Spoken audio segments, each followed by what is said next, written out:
Yakuza 0 is huge, a free-roaming gangster simulator with 2 large urban districts to explore and enjoy as you take breaks from kicking hoodlums' faces off in the epic story campaign. You could realistically compare these towns to a theme park in that no matter how long you stay, chances are you won't see everything on your first trip. So yeah, it's basically Disneyland with punching, there's a quote for the box. But with the series releasing for the first time on PC on the 1st of August, I thought I'd take a little walk through 8 weird and wonderful things that have been keeping me busy in 1980s Kamurocho. Before we depart, why not subscribe to Rock Paper Shotgun and be sure to hit the notification bell, because remember what Kazuma does to people who don't hit the bell?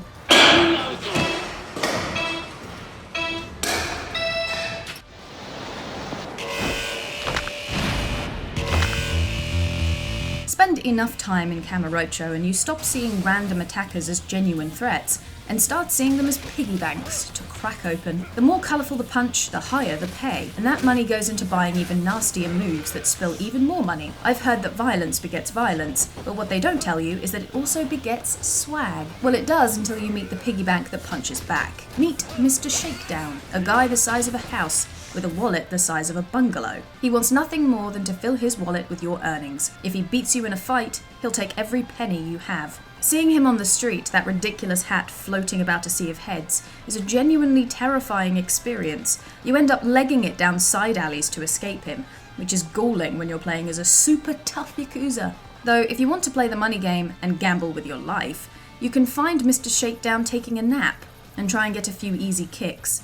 There's even a magical number floating above his head, telling you how much you'll get for taking him down. He's the living embodiment of a risk-reward mechanic. So stock up on health drinks, practice those combos, and prepare to take down the BFG, the brutal financial giant, or die trying.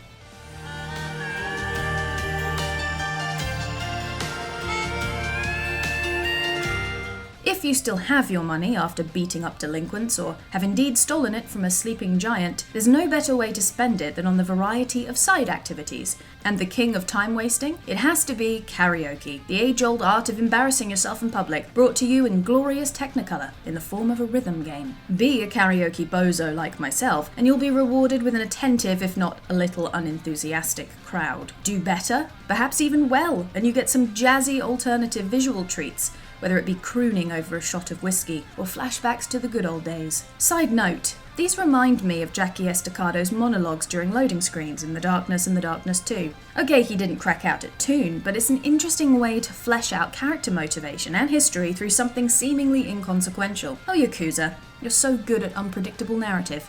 Anyway, you can select a number of songs to take on, from ballads to rock anthems, just to break up the relentlessly heavy Yakuza politics, or sing those blues away.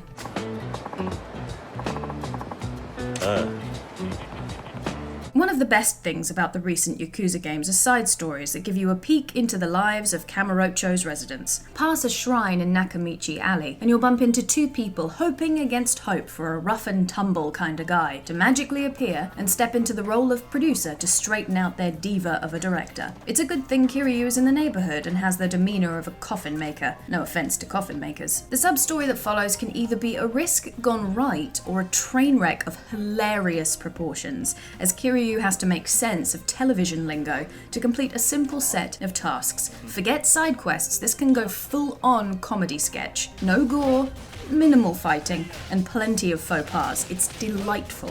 But the comedy doesn't stop there. The show must go on leads into another hilarious diversion.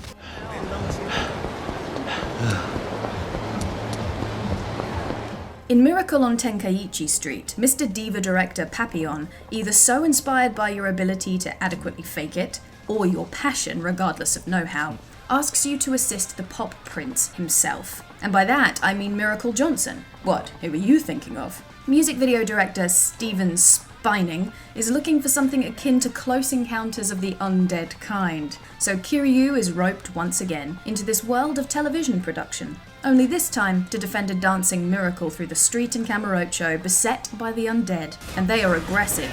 In the words of MJ, if the danger's not there, the thrill is diva. It's an escort mission like no other, only in Yakuza.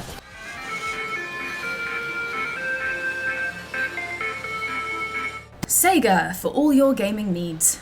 In the city centre, you'll find a Sega-themed arcade, not exactly hidden among movie theatres and popcorn stands. Seriously, it'd be a miracle to miss the billboard signs stickered all around the storefront. Inside is a little less showy, but there are arcade games to make up for that. You've got standard claw machines, that old chestnut involving a ginormous claw, and teeny weeny stuffed animals or toys that won't be grabbed no matter what. But then there is Sega's Space Harrier, which should be referred to as the biggest 180 in game design, as an experience originally meant to be a serious military expedition that eventually became flying about with a jetpack, shooting robots and dragons out of the sky. Outrun, the racing game, also makes an appearance, as well as Fantasy Zone, another 80s arcade game by Sega, about a spaceship named Opa Opa battling planets. Yes, planets. Not much, I'll grant you, but why does that matter when you can grab axolotl plushies from the machine and relive Sega's golden arcade days in a relevantly timed setting?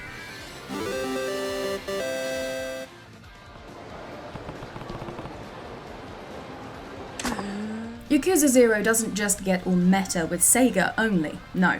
The Japanese cultural Goliath, Dragon Quest, also makes a cameo parody appearance in the form of ARA-Q3, or ARA-Kure 3, Quest of the Quantum Quill, if you're a real fan. Dragon Quest is a series so popular nationwide that releases caused record levels of truancy, enough that the government forced Square Enix to release games on weekends instead. Yakuza riffs on this in the sub-story Akure Quest. Visit the Don Quixote store on Nakamichi Street, and you'll see a not quite as impressive queue of people, from salarymen to children, waiting patiently to pick up their reserved copies. Come back to that same spot later, and you'll catch a slimy high schooler steal a kid's copy of ARA-Q3, who was then robbed by someone else, and again, and so the cycle of video game theft continues, thus proving that Dragon Quest, ARA-Q3, or should I say games in general, are serious business, played by all types, bringing folks together, even if it is to commit crime. And as with all Yakuza 0 sub-stories, it doesn't end where you'd expect.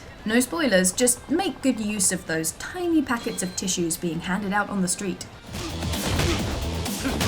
Combat plays a big role in Yakuza 0, but it wouldn't be half as fun without the ability to grab items nearby to clock someone over the head with. I'm talking bicycles and bins. You know, I'm gonna let the visuals speak for themselves here.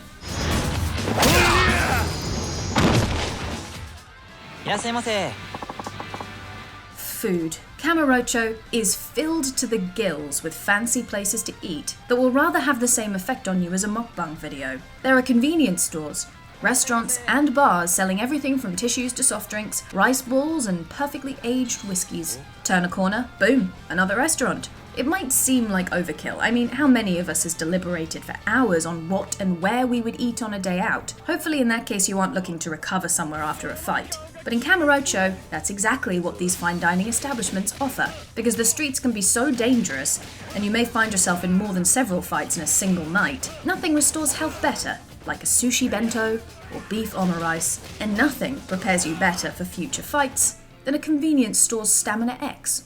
What can I say? It pays to eat. Dine in Komian 3 times and complete the sub-story, and you get a business partnership, because customer loyalty pays and heals. Thank you for watching. I hope you enjoyed this quick tour of Kamurocho. Are you looking forward to playing Yakuza 0 on PC when it comes out on August 1st? Let me know below. We look forward to seeing you soon.